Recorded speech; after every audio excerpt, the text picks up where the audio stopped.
po sa ating lahat mga kalingap, kumusta? Sana ay nasa mabuti po kayong kalagayan. So, ang topic po natin ay yan mismo, nababasa nyo, si Kalingap Rab ay binasbasan nga po si Kalingap Edu at saka si Beyonce, bakit nga po?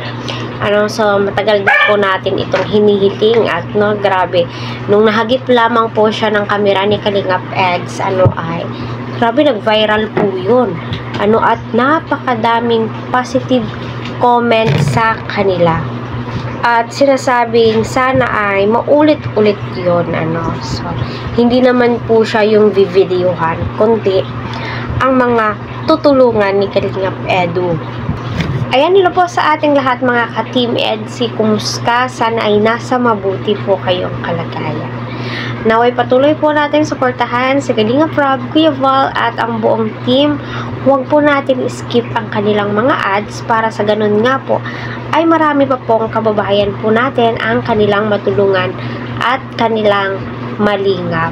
So, ano po yung opinion nyo sa request ni Edu kay Beyonce? At hindi po nakahindi si Beyonce dito para sa akin. Yes, kayo lang pong dalawa ang magsuportaan, maghilaan pataas, magtulungan sa lahat ng bagay. Kasi love team kayo kayong dalawa yung magtatrabaho niya.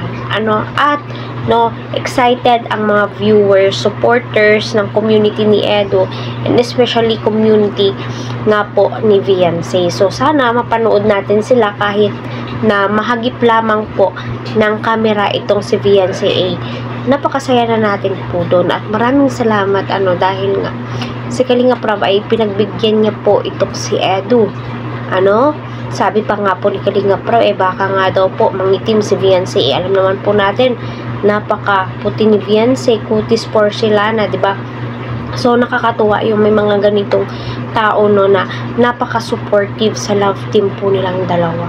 At alam naman po natin na ginagawa po ni Kalingap Rab, lahat po ng request, lahat po ng gusto ng mga viewers ay ginagawa po ni Kalingap Rab para sa ikakabuti din po ng community ng EDSI, diba?